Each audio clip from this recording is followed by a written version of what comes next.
अगर फर्स्ट और second stage में पेशेंट आ जाता है ना, तो उसको 2 से 3 महीने में उसकी को ओके करके और उसकी दवाई बंद हो जाती है। अगर पैरालाइज का कोई भी ऐसा पेशेंट है, अगर 24 घंटे के अंदर हमारे पास आ जाता है तो 4 से 5 घंटे में बिल्कुल ओके करके ही भेजते हैं। बाल सिकुड़ा हुआ है या हार्ट में छेद है, जिसकी बाईपास सर्जरी बोल रखी हो, उसकी हम बाईपास सर्जरी नहीं होने देते। लोकल हरियाणा मीडिया देखने वाले सारे दर्शकों भाई ईमान सुदून की राम राम। तो फिलहाल आप मौजूदा रोहतक के अंदर शिवा अस्पताल के अंदर मौजूदा, और फिलहाल हमारे साथ डॉक्टर साहब है जो हार्ट के, कैंसर के और पैरालाइज के जो स्पेशलिस्ट है और आयुर्वेदिक के हैं। तो पहले तो डॉक्टर साहब आपका हमारे यूट्यूब चैनल पर स्वागत है। नमस्कार जी सभी दर्शकों को मेरा बार बार। आप एक बार अपना परिचय दे दो। मैं Kanwar Singh Malik, cancer, heart, paralyse, Ayurveda special. तो आपने अभी तक जो कैंसर के कितने मरीजों को ठीक किया है? सर, कैंसर के कम से कम 4-5 हज़ार मरीज कम से कम ठीक कर चुके हैं हम। मतलब आपने 5,000 ठीक कर दिए, और आए आपके पास कितने हैं अभी तक मरीज? ये मानो कि पेशेंट तो बहुत सारे आए हैं। कोई तो एक 15 दिन मेडिसिन ली और वो 15 दिन के बाद छोड़ दी, वो कैसे ठीक होंगे?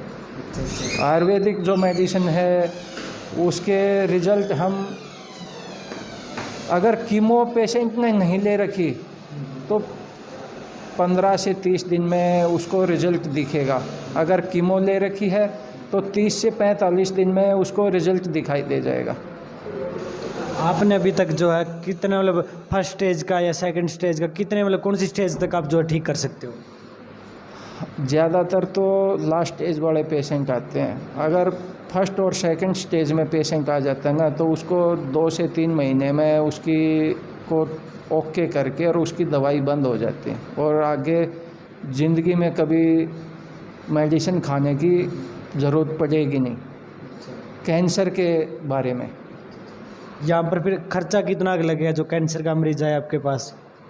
वो स्टेज के ऊपर है। अगर लास्ट स्टेज का पेशेंट है जिसको एलोपैथ ने ये बोल रखा है कि घर ले जाओ और सेवा कर लो, और वो पेशेंट, उसके ऊपर तो ये मानो कि 25 से 30-35 हज़ार तक का खर्च आ जाता है महीने का।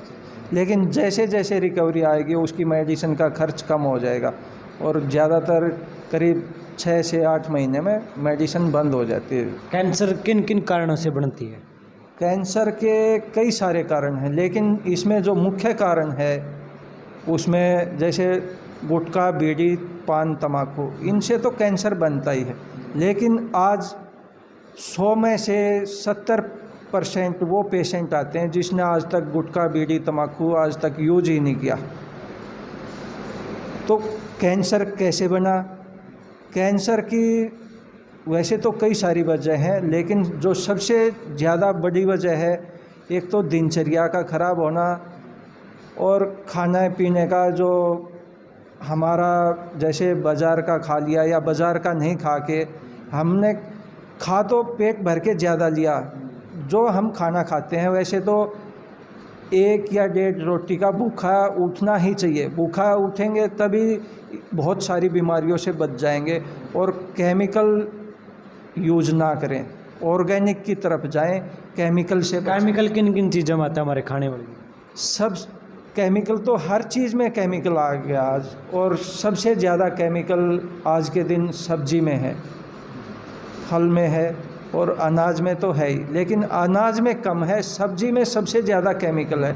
जितनी भी हम हरी सब्जी बाज़ार से ख़रीदते हैं, तो सब्जी का जब ज़मीन में बीज उगाने के लिए बीज डाल दिया, तभी से उसमें केमिकल डलना शुरू हो गया, और जब तक वो मंडी में नहीं पहुंच जाती तब तक केमिकल डलता ही रहेगा। और मैंने बहुत सारे जो सब्जी उगाते हैं उनसे भी मैंने कई दफ़ा बात की है कि वो बोलते हैं कि सर हम हर हफ्ते इनका स्प्रे करना पड़ता है, दवाई का छिड़काव नहीं करेंगे तो कीटनाशक बहुत ज़्यादा हो जाएगा और सब्जी की पैदावार होगी नहीं। तो इस वजह से बाकी आयुर्वेदिक तरीके से और ऑर्गेनिक तरीके से, आयुर्वेदिक तरीके से तो हम मेडिसिन लें, और ऑर्गेनिक सब्जी और फल उगाएं, अनाज उगाएं, तो ये कह सकते हैं कि कम से कम 80% बीमारियों से बच जाएंगे। तो जैसे पानी में भी कैंसर होती है, ये किस वजह से होती है? पानी में तो सर ये जो पानी का बिजनेस बना रखा है, आज के दिन कई सौ करोड़ रुपए का बिजनेस है पानी का।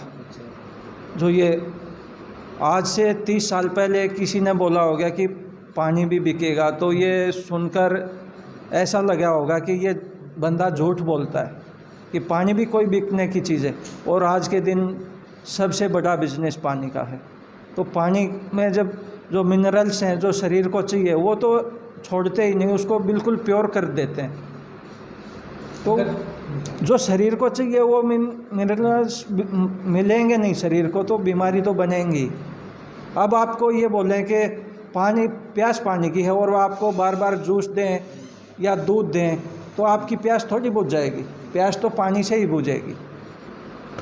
तो फिलहाल जो हमारे साथ डॉक्टर साहब थे जो हार्ट के और जो पैरालाइज के और कैंसर के जो स्पेशलिस्ट है, और अगर आपसे किसी ने बात करनी हो या वो कैसे करे, आपका कोई कॉन्टैक्ट नंबर है? जो व्हाट्सएप नंबर पे आप 24 घंटे में कभी भी मैसेज छोड़ के परामर्श ले सकते हैं, कोई चार्ज नहीं। 98 135 29 158 9813529158 पर मैसेज व्हाट्सएप पे मैसेज छोड़ के परामर्श ले सकते हैं। और आपकी सीवा अस्पताल में आप किस डे से किस डे तक रहते हैं? शिवा हॉस्पिटल में तो 7 डेज़ बैठते हैं। टाइमिंग तकरीबन 11 से 5 बजे की रहती है। और अगर पैरालाइज का कोई भी ऐसा पेशेंट है, अगर 24 घंटे के अंदर हमारे पास आ जाता है तो 4 से 5 घंटे में बिल्कुल ओके करके ही भेजते हैं। कितने परसेंट, मतलब 99% चांस का है? 99% ठीक करके ही भेजते हैं सर। ओनली 5 से 7 घंटे के अंदर। अगर 24 घंटे के अंदर आता है तब।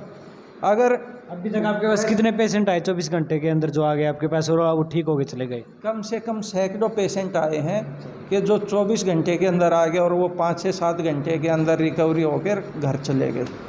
तो भाई बाकी तो पैरालाइज और हार्ट, जिसको हार्ट में प्रॉब्लम है, ब्लॉकेज है या वाल सिकुड़ा हुआ है या हार्ट में छेद है, जिसकी बाईपास सर्जरी बोल रखी हो, उसकी हम बाईपास सर्जरी नहीं होने देते। ये हमारा आज तक का रिकॉर्ड है कि अगर पेशेंट की बाईपास सर्जरी बोल रखी है और वो 20 दिन मेडिसिन खिलाते हैं और फिर 20 दिन के बाद वो अपना एंजियोग्राफी करवा के आता है, तो उसमें ये शो कर जाएगा कि अब इसको बाईपास सर्जरी की ज़रूरत नहीं। तो भाई फिलहाल जो है हम रोहतक के अंदर सेवा अस्पताल के अंदर मौजूद थे और हमने जो डॉक्टर साहब के जो विचार सुने, अगर आपको मिलना है तो सेवा अस्पताल में मिलेंगे। 7 डेज मिलते हैं जल्दी नए अपडेट के साथ। इतने के लिए जय जवान जय किसान।